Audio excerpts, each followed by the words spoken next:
Hi, everyone. I'm Christine Tulley, President and Executive Writing Coach at Defend and Publish, and welcome to episode 92, What Worked Before. This episode won't have any video content with it for our YouTube watchers. So audio listeners, this is one time I won't be showing anything on the screen because this is really a question that I wanted to work with in this week's episode that a lot of times I will ask clients when they first come to us. So if you've ever thought about working with a writing coach, one of the things that we do is a 30-minute initial consultation. And it's really a great way to just find out where writers are, what kinds of needs they have.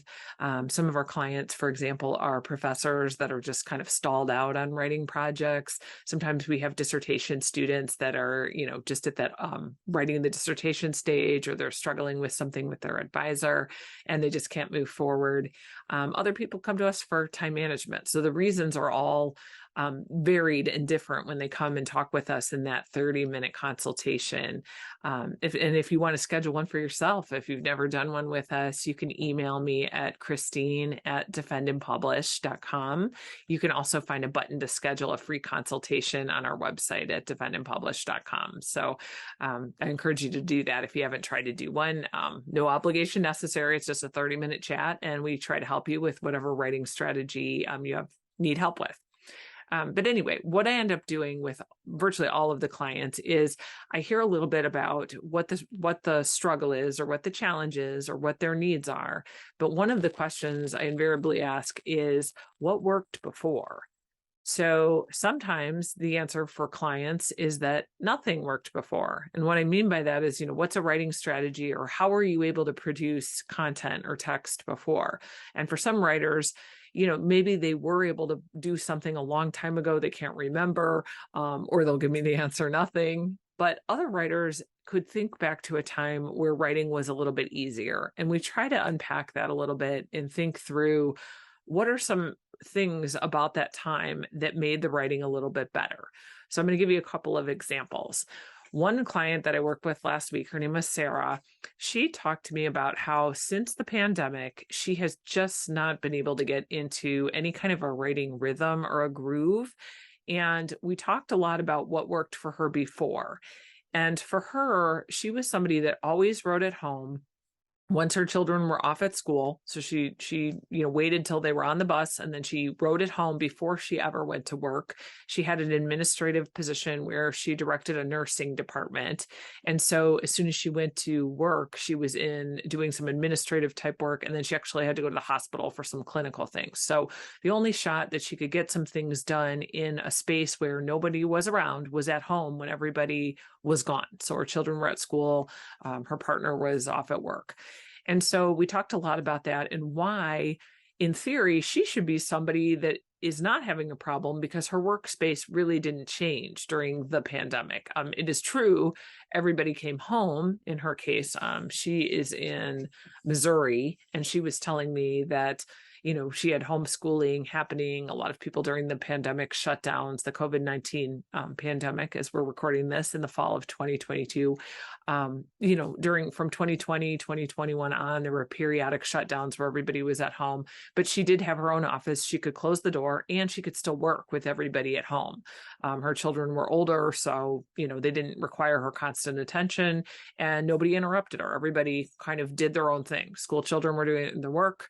Her partner was doing his work, and then she was doing hers. So all the factors were there. And so what she came to us for was just that she still had not been able to get into some kind of a groove.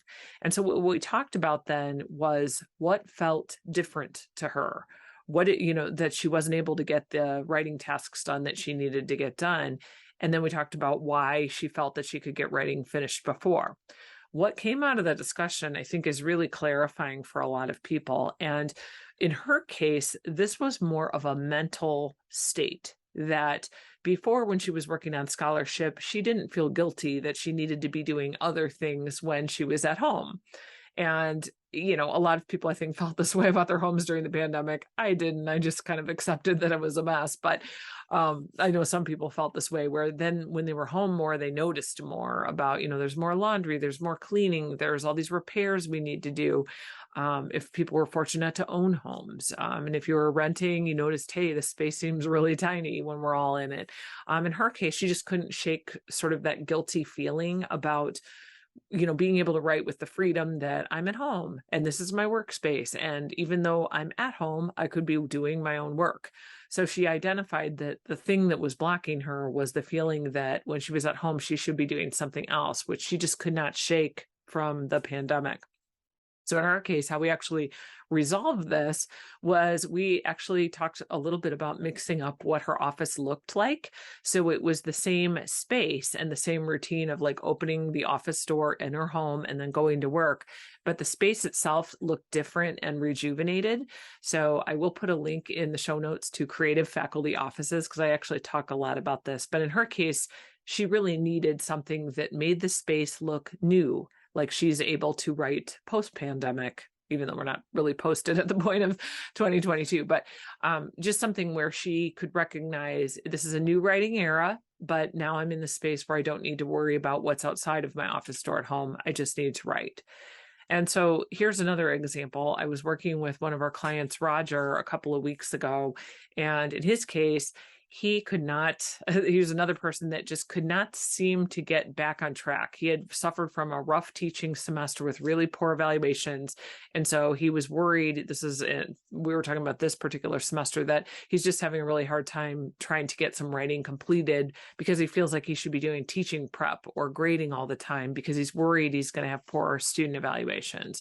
And so here we identified what's the problem, what's the thing he's worried about, which was this problem. But then we also talked about, well, what worked before? And Roger is an associate professor. He's been teaching a long time and he's had rough semesters before. So we kind of talked through, well, what happened the last time you just had a bad semester where you had some, teaching evaluations that weren't as great as you thought they could be? Because he's not concerned at this particular moment about tenure and job security. He's at associate rank. He is tenured. But in his mind, this is a sign he needs to pay more attention to teaching, not scholarship. And so that was the particular block. And so the way that we got around this to think about what worked before is he went back to those semesters where he'd had previous rough teaching evaluations and he kind of thought about it. And what he decided that he would do was put a number on how many hours he was going to devote extra to teaching as kind of a special attention being paid to teaching.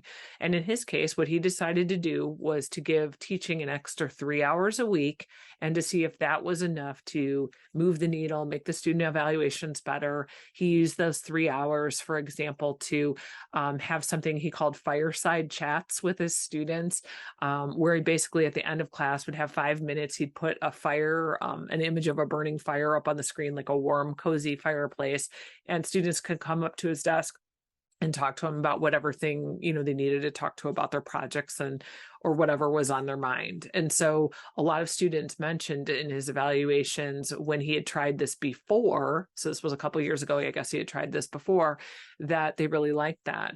And so in his case, then he could think back to that time when, hey, this worked before, when I just devoted 3 extra hours to teaching in my week and then everything was good.